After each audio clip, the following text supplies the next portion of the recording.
llega con fiebre de alto grado. ¿Cuánto es alto grado? Más o menos entre 38.5 a 39 grados centígrados. Además, se acompaña de malestar general y presencia de adenopatías. Al examen físico presenta adenopatías de 0.5 a 1 centímetro en región cervical bilateral. Tiene esplenomegalia más o menos 2 centímetros por debajo del reporte costal. Le tomamos un hemograma y en el hemograma evidencia 15.000 de leucocitos, o sea, tiene una leucocitosis. Es importante saber el diferencial, ¿ya? Tenemos unos neutrófilos en 1500. Como definición para neutropenia, pues serían neutros menor a 1500, entonces estamos dentro del rango. Pero tenemos linfocitos en 9000 y monocitos en 4500. Entonces, le pedimos un frotis de sangre periférica. Como yo soy hemato, a mí sí me ayuda mucho el frotis de sangre periférica. ¿Y qué evidenciamos? En el frotis vemos estos son glóbulos rojos y estos son linfocitos. Vemos uno que el tamaño de esta célula es como 2 o 3 veces más que un glóbulo rojo. Este es un monocito. Este es un linfocito, tiene su núcleo, tiene su citoplasma, pero es un linfocito atípico. Estos datos de atopía o atípicos nos dan más que todo los cuadros infecciosos. Y vemos muchos linfocitos atípicos. Podrían ser similares a células de aspecto inmaduro. Vamos a ir viendo adelante. Entonces se trata de una mononucleosis infecciosa. Entonces se dan cuenta que pueden tener fiebre, pueden tener datos de infiltración como una adenomegalia y en un hemograma pueden evidenciar una leucocitosis a predominio de linfocitos. Pero nuestra principal primera causa tiene que ser algo infeccioso. Se trata de una mononucleosis, se toma una serología para virus de Epstein-Barr y sale positivo. En este segundo caso es un niño de 9 años, una niña, que acude a emergencias de pediatría por un cuadro de fiebre intermitente de un mes. Acude primero, pues le revisan, indican que el orofaringe es eritematosa, le dan tratamiento con ibuprofeno, indican que es una infección viral. 3 días después persiste con la fiebre, indican pues no se debe sobreinfectar con algo bacteriano, empiezan la amoxicilina. De la amoxicilina pasan a citromicina, pero la niña persiste con fiebre. Además, se acompaña de pérdida de peso, de astenia yelíname y palidez generalizada. Entonces, pues acude esta vez a emergencias nuevamente, donde indagan antecedentes. ¿Es importante los antecedentes? Sí. A diferencia de los adultos que ustedes pues han debido ver mucho, generalmente en los adultos preguntamos al paciente, pero en pediatría es importante los antecedentes perinatales, familiares, y dentro de estos los familiares.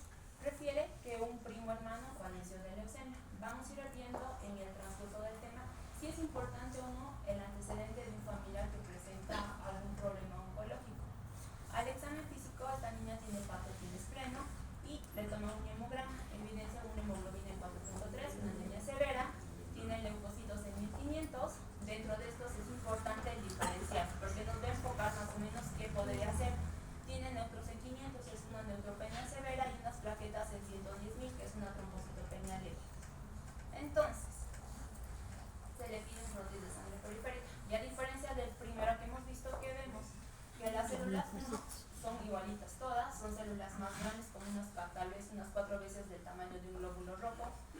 No tienen mucho citoplasma, es más núcleo, el núcleo está completamente disperso y en algunos tienen como pequeños ojitos que son sus nucleoles. Estos pues son blastos. A diferencia de un frotis de sangre periférica normal en una persona pues normal, donde vemos linfocitos normales, vemos segmentados, vemos bandas y vemos monocitos. Entonces se ve la diferencia. Entonces nuestra presunción diagnóstica va a ser un síndrome linfoproliferativo, una leucemia descartada. ¿Sí? Entonces, ¿qué es un síndrome linfoproliferativo? Porque tienen que, pues no les va a llegar un niño y ustedes van a decir, no, es una leucemia. Entonces lo enfocan como un síndrome linfoproliferativo.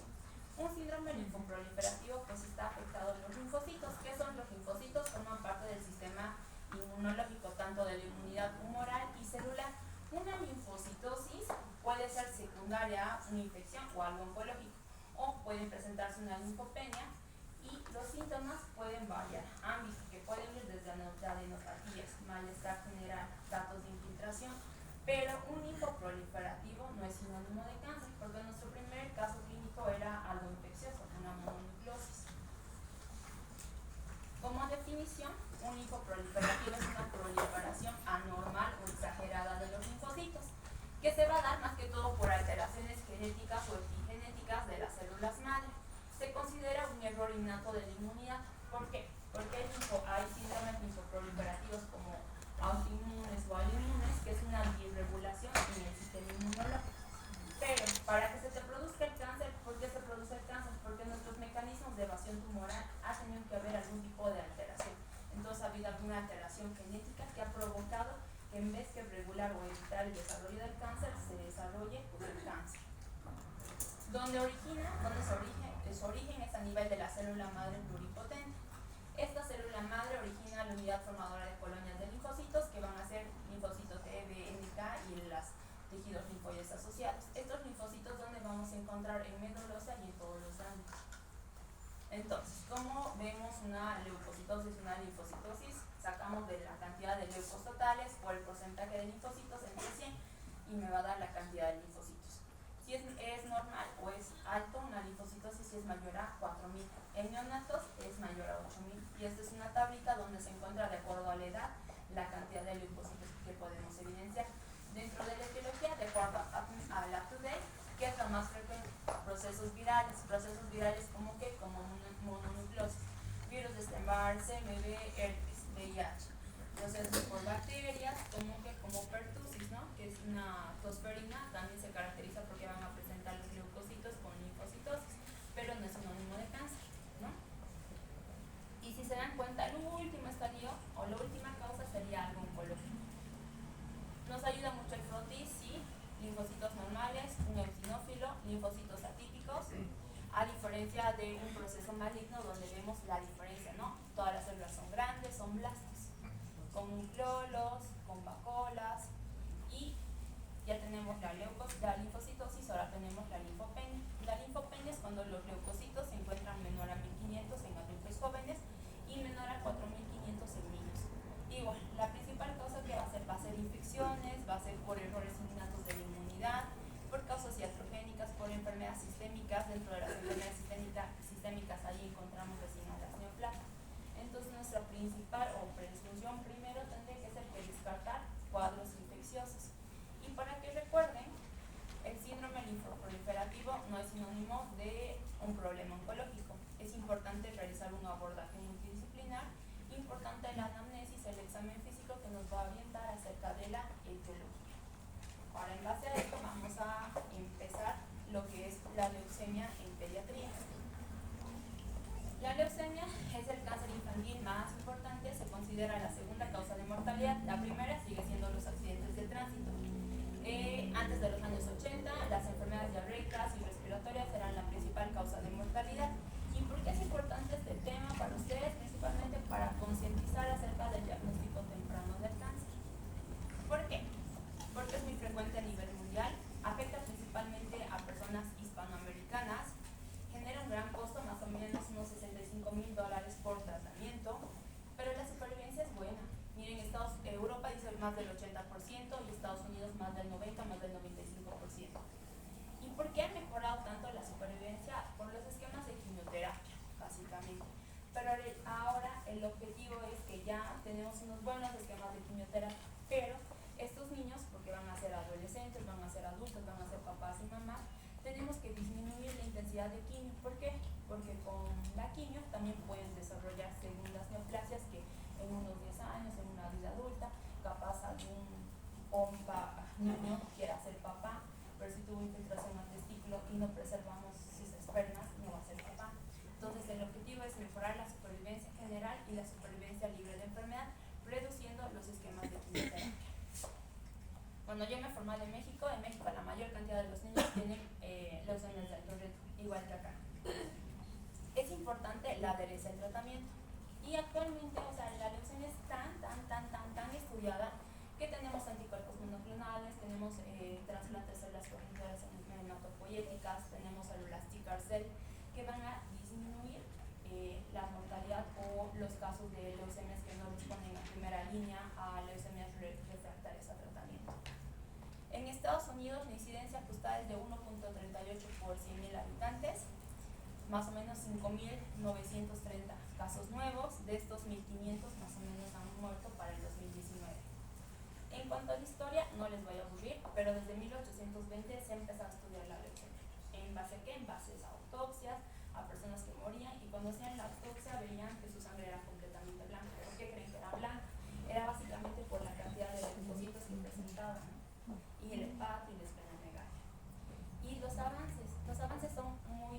interesantes y te dejan más o menos soñar. Pensamos el trasplante. El trasplante no es algo nuevo. El primer trasplante en un paciente con leucemia se desarrolló en 1989, hace 35 años. Entonces nosotros estamos muy retrasados. Actualmente pues están los anticuerpos monoclonales. Todas nuestras quimios o nuestros medicamentos saben que son cosas inertes, que van a atacar a células buenas y a células malas. Pero los anticuerpos monoclonales van específicos contra la célula tumoral, como el blinatumomab, que va específico contra CD19 y lo destruye. Localiza la célula leucémica, provoca una liberación de citocinas y destruye la célula. Y para leucemias refractarias, recaídas después de un trasplante, se encuentran las células sickle cell, que son células o linfocitos T procesados por ingeniería que van a tener el mismo objetivo, y era atacar a la célula leucémica. Entonces, la leucemia sí se puede curar. Entonces, ¿dónde se origina la leucemia? Partimos de la célula hematopoyética multipotente, que va a dar origen a la unidad formadora de linfocitos y de mielocitos. Del linfoide va a ser los linfoblastos. Dependiendo de qué estirpe pues afecte, puede ser una leucemia linfoblástica de células B, de células T, de células NK. Si afecta células estirpe mieloide, va a ser una leucemia mieloide. Y dependiendo del grado de maduración, podemos tener una leucemia M6 que afecta a los eritrocitos, una leucemia M7 que afecta a los megacariocitos, o una M3 que afecta a los promielocitos, o una M2 que dependiendo del grado de maduración de los neutrófilos pueden ser una M0, M1 o M2. Y podemos tener ambas, una leucemia bifenotípica o de linaje ambiguo. Entonces, ¿qué es la leucemia? Es una proliferación clonal de los de estirpe linfoide, principalmente de linfoblastos, que van a afectar la médula ósea y pueden afectar o salir a sangre periférica. Se dice que para que yo encuentre blastos en sangre periférica, mi médula tendría que estar afectada el 80%. Entonces, imagina cuánto tiempo podríamos demorar en hacer un diagnóstico de una leucemia en un niño. Entonces, nos vamos a esperar que esté completamente infiltrado su hueso para hacer un diagnóstico. En cuanto a la epidemiología, 2/3 de los pacientes tienen estirpe B. La incidencia es más o menos de 1 a 5 casos por 100.000 habitantes. Los hispanoamericanos tenemos un poquito más de predisposición, capaz por la raza o por la etnia. Y 3/4 de los casos ocurre en niños y se tiene un segundo pico en los adultos. Acá, ¿qué es importante? En Bolivia, en los adultos se reporta un caso por 100.000 personas y en niños son 2.7 casos por 100.000 habitantes. Entonces es más frecuente en niños que en adultos. ¿Cómo nos va en Bolivia? Esto es como los datos de la UNSA. En la UNSA mandamos estudios de inmunofenotipo para saber qué tipo de leucemia tienen los niños, y que son unos datos de 1999 hasta el 2024. Vemos que más o menos en las edades de 0 a 4 años tenemos 850 niños. Entre los 15 y 18 tenemos 375. Entonces, ¿en qué población es más frecuente 0 a 4 años después de 5 a 9 años? Para que pues tomemos en cuenta si nos llega un niño de esta edad con algún dato de un síndrome linfoproliferativo, ¿no? En cuanto a los departamentos, ¿qué nos dice? Es más frecuente en Santa Cruz, después La Paz y después Cochabamba. Esto básicamente por la cantidad de habitantes que presenta. Esta es una tablita donde podemos ver los picos. Vemos que tenemos como unos 2 picos, más o menos entre el 2019 a 20 y en el 2021, donde se elevaron los picos de diagnósticos de leucemia. Ahora, ¿por qué es importante la leucemia? Y siempre cuando yo hago el diagnóstico de leucemia a los papás les digo que leucemia no es sinónimo de que el niño va a fallecer. ¿Por qué? Porque en los años 80 nuestra supervivencia era muy baja, era casi de un 10, un 20%. Actualmente nuestra supervivencia es casi de un 95% en Estados Unidos, ¿no? En países en Latinoamérica o en vías de desarrollo como el nuestro, más o menos se calcula en un 65%. ¿Por qué es tan baja? Uno, por los medicamentos, ¿no? Antes no había, el tratamiento no era gratuito como ahora. Otro, la adherencia al tratamiento. Tenemos aún nuestras cosas étnicas o raciales o culturales que pues los padres, porque nosotros dependemos de los padres, no permiten la adherencia al tratamiento y existe lo que es el abandono. Ha mejorado todo por los esquemas de quimioterapia, ¿no? Pero ahora ya sabemos que la quimio es lo mejor, pero tenemos que ahora disminuir la intensidad de quimio, porque queremos personas ya, niños que van a ser adultos, van a ser papás, con una buena calidad de vida. También se ha mejorado porque durante el tratamiento, posterior al tratamiento, se evidenciaban recaídas, es decir, que volvía la enfermedad. Entonces, ¿por qué volvía? Capaz porque esta célula inmadura estaba a nivel del sistema nervioso central, entonces era una recaída al sistema nervioso central. Entonces se han empezado a intensificar las terapias intratecales dentro del protocolo de quimioterapia. La biología molecular, ¿por qué? Porque como en los años 80, pues no sabíamos mucho de las translocaciones, qué tipo de mutaciones eran más frecuentes en leucemia. Actualmente sabemos qué tipo de translocaciones son de buen pronóstico, de mal pronóstico, y nos ayuda para estratificar o de indicar qué tipo de tratamiento le voy a dar al paciente. Y pues antes, si se acuerdan, no sé si saben del cromosoma Filadelfia, que es la translocación de 22, se asociaba una leucemia de muy alto riesgo, que sí o sí tenía que ir al trasplante. Pero actualmente tenemos los inhibidores de tirosilinasa de primera, segunda, tercera generación, creo que ya también hay de cuarta generación, que es quimio más el inhibidor y pues evitamos un trasplante. Ahora, ¿por qué se da la leucemia? Se dice que es multifactorial. ¿Por qué? Porque existen factores constitucionales, como que los niños con síndrome de Down tienen 500 veces más riesgo de desarrollar leucemia. Tanto linfoide y mieloide, principalmente mieloide durante los primeros 4 años hasta los 7-9 años linfoide. Por eso es importante, si ustedes van a tener niños con síndrome de Down, que generalmente, pues los niños con Down, su medio social es un poquito bajo, ¿no? Entonces, si los papás apenas que tienen un nivel cultural bajo los llevan al pediatra, ustedes que van a pues, estar en primer contacto, si evidencian un niño con Down, pedirle por lo menos un hemograma para ver, ¿no?, si tiene anemia. Tampoco, no todas las anemias es por deficiencia de hierro. Más en un niño con síndrome de Down tendríamos que buscar la causa y descartar que no sea algo oncológico, porque ellos tienen 500 veces más probabilidades de desarrollar, siempre y cuando, no siempre, pero desarrollen durante la etapa neonatal un síndrome mieloproliferativo transitorio, pero también son muy pocos los casos que logramos hacer el abordaje o sospechamos de esto. Otros síndromes de falla medular que deberíamos, o cáncer infamiliar, una ataxia telangiectasia, una anemia de Fanconi, existen estos genes que se han relacionado con el desarrollo de cáncer. Ahora el genoma. Pues el genoma, pues se han encontrado más o menos 13 variantes no codificantes que se relacionan al cáncer.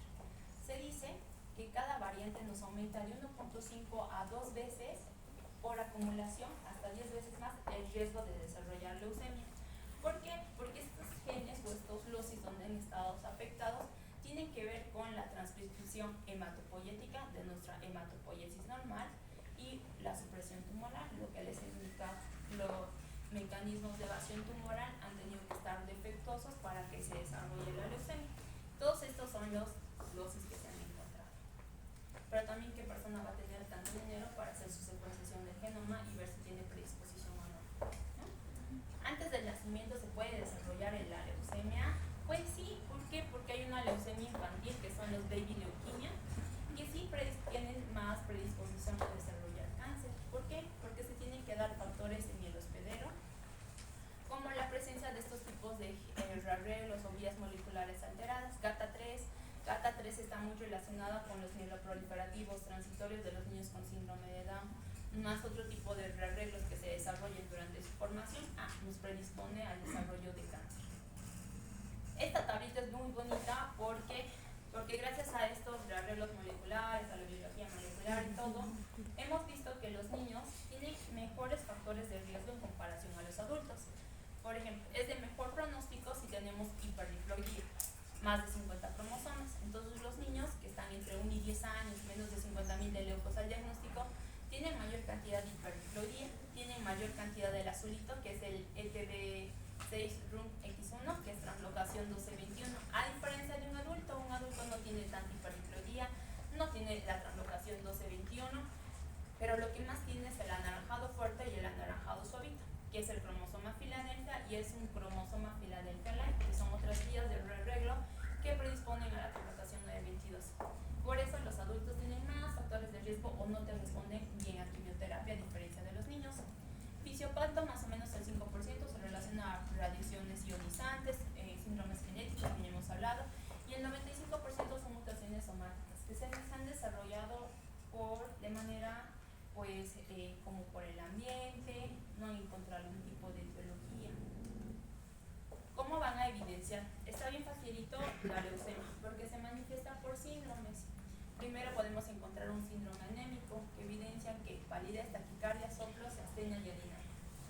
Síndrome hemorrágico, por las plaquetas bajas van a presentar petequias, púrpura húmeda, hematomas, hematuria, gingivorragia. Síndrome infiltrativo, hepatosplenomegalia, las adenopatías. Pero también no todas las adenopatías son datos de leucemia o de un linfoproliferativo. Los ganglios entre mayores a 2.5 centímetros, que estén más de 3 semanas de evolución, la consistencia irregular, adheridos a planos profundos, en regiones supraclaviculares, axilares, epicocleares, son de alto riesgo, ¿no? Entonces a eso sí nos predispone a que sea algo más oncológico y no benigno. Síndrome febril por la neutropenia, como tienen bajas defensas, tienen más predisposición a desarrollar infecciones. Y síndrome metabólico secundario a la lisis tumoral. Estas células grandes inmaduras, los blastos, pues se forman mucho y se destruyen. Cuando se destruyen, liberan sustancias. Dentro de estas nos pueden llegar a provocar un síndrome de lisis tumoral. Elevación de la función renal, una creatinina muy elevada, un potasio muy elevado, un calcio bajo, un fósforo alto, ácido úrico elevado.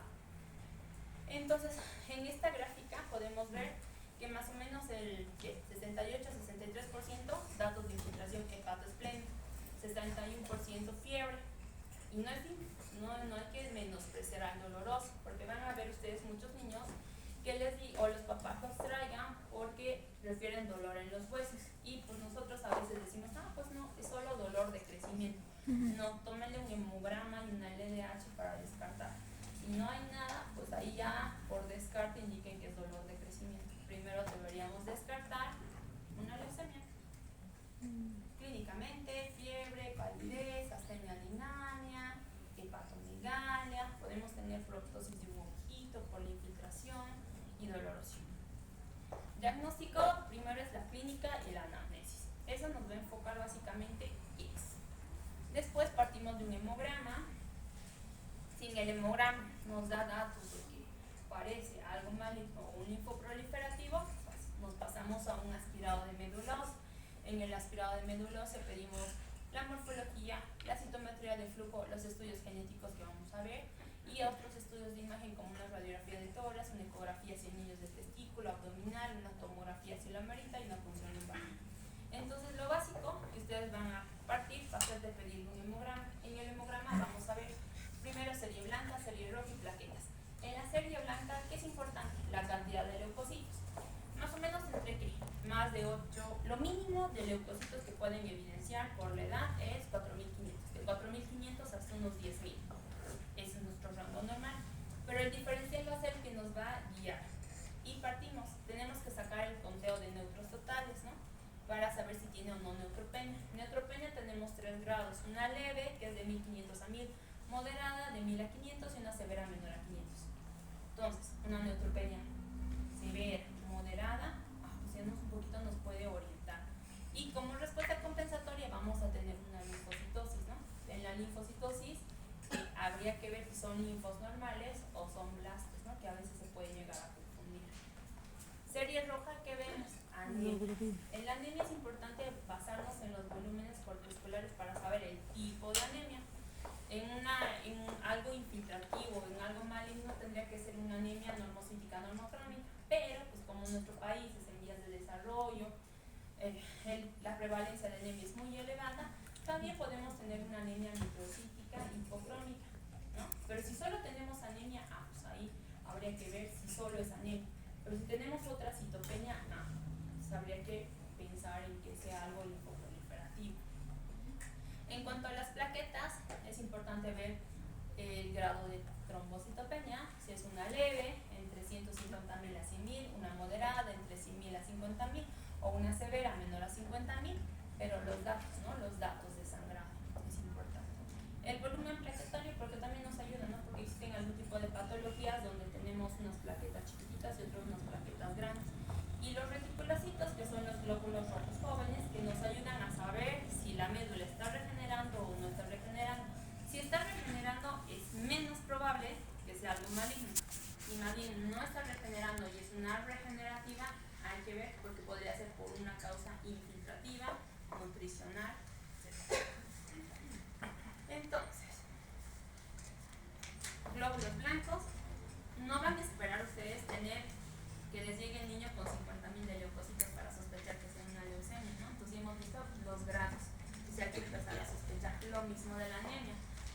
esperar que el niño me llegue con menor a 7 para sospechar que sea una anemia, ¿no? Porque también podemos evidenciar pues, leucemia con unas anemias leves, lo mismo con las plaquetas. Pero hay que enfocar la clínica, la anamnesis, no los estudios de laboratorio. Pues para mí lo ideal es que si ustedes sospechan, ya me manden con un frotis de sangre periférica. Entonces ya me ayudan bastante para hacer un diagnóstico rápido.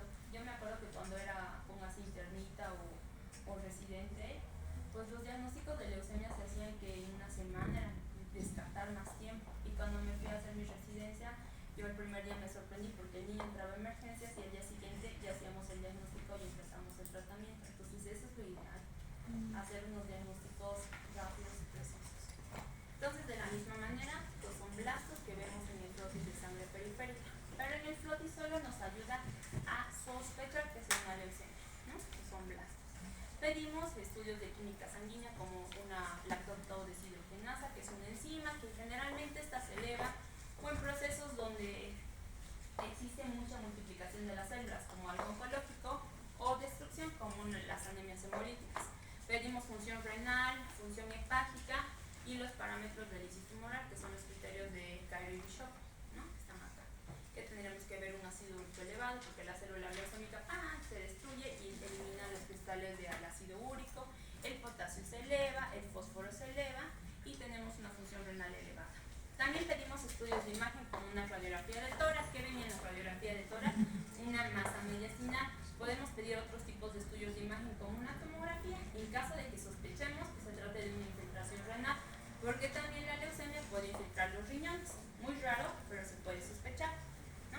La presencia de hepatitis y de esplenomegalia.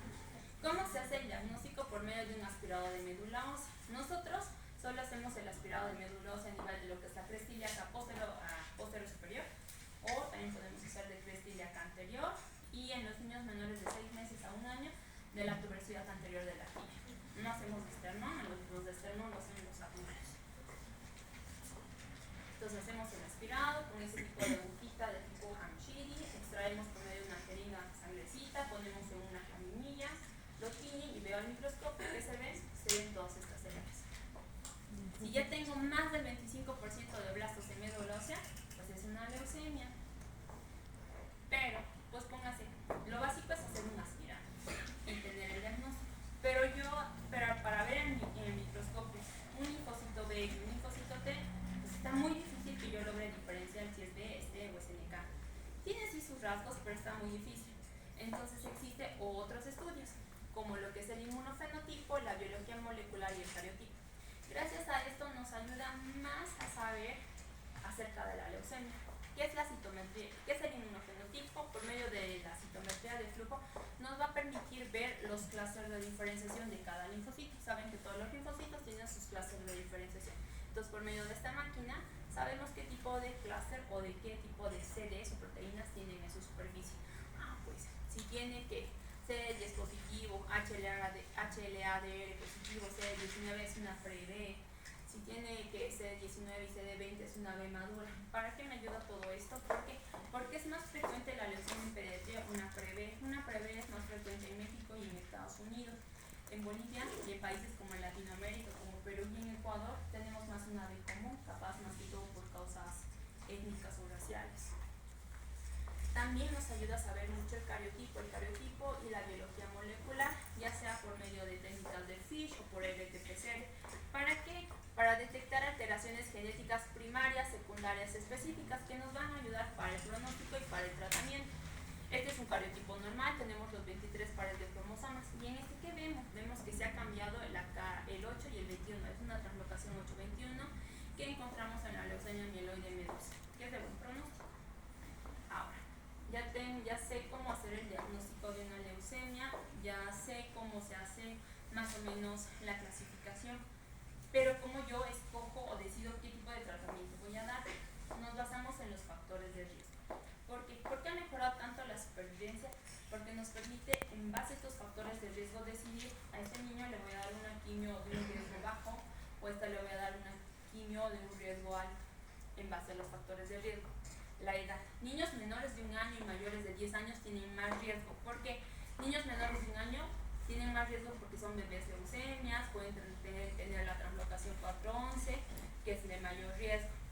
Mayores de 10 años, ¿por qué? Porque tienen más riesgo de tener o células T o tener cromosoma Filadelfia. Entonces lo ideal es que esté entre 1 y 9 años. Segundo factor de riesgo que tiene una significancia estadística es la carga tumoral.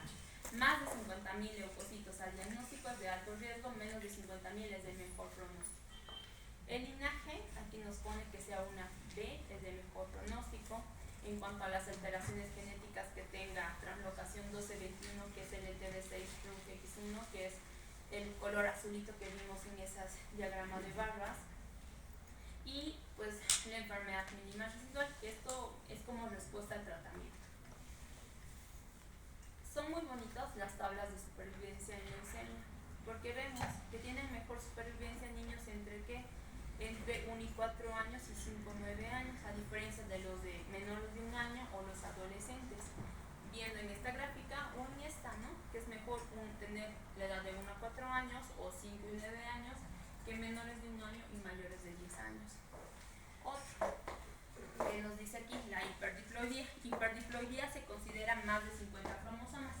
Se espera que tengan trisomías en el 8, en el 11. En base a todos estos vemos que un riesgo estándar o un bajo riesgo, su supervivencia a 5 años es de un 85 a 95%, es decir que de 10 niños 9 se cursan.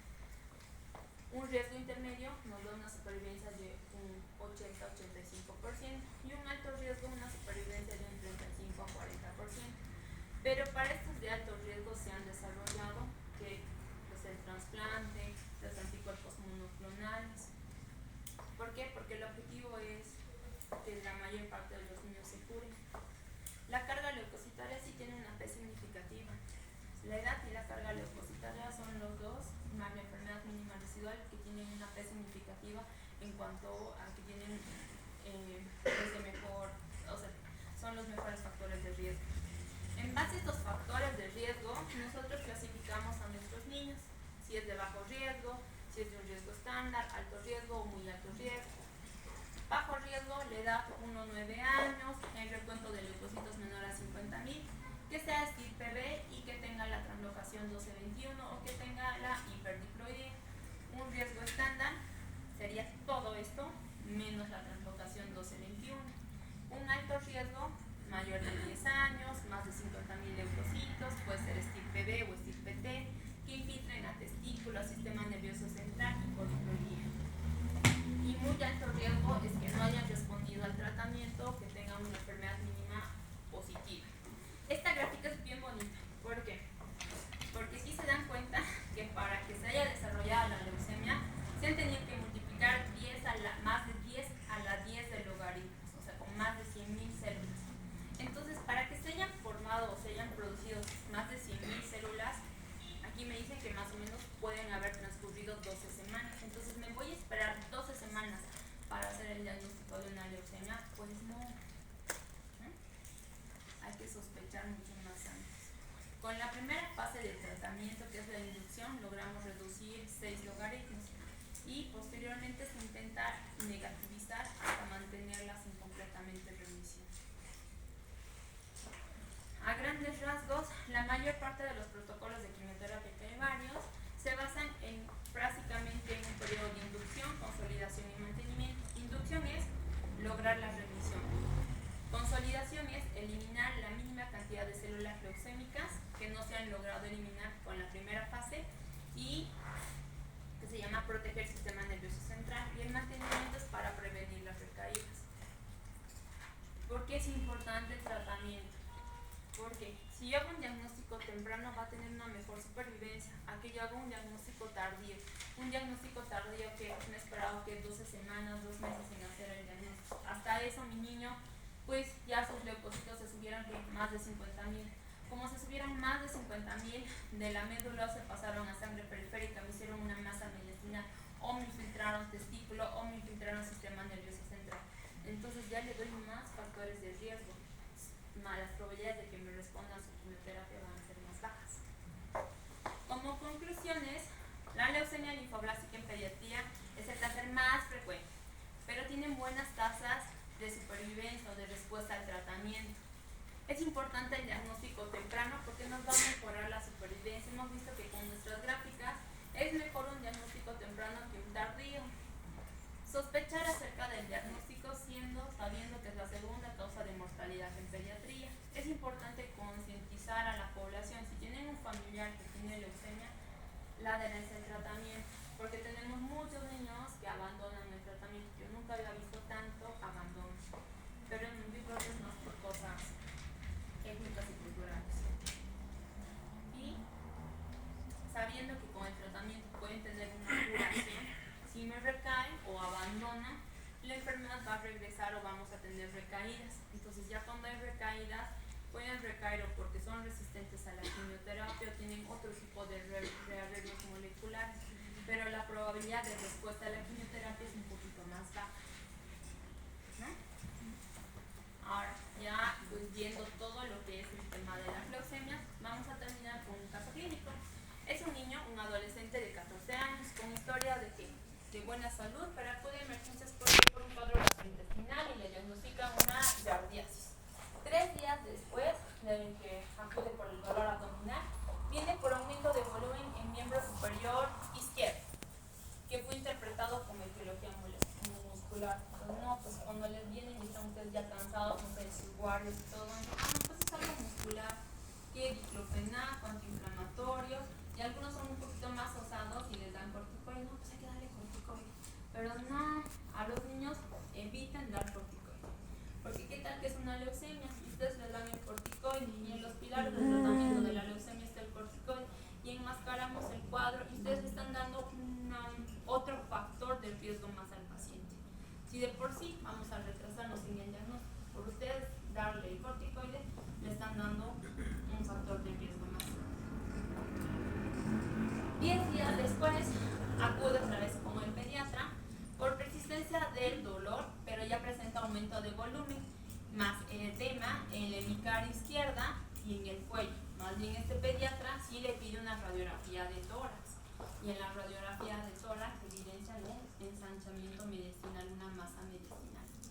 Entonces, al examen físico, ¿qué evidencia? Hepatomegalia, de consistencia firme, no dolorosa, y la esplenomegalia, más o menos de cuánto, 6 centímetros.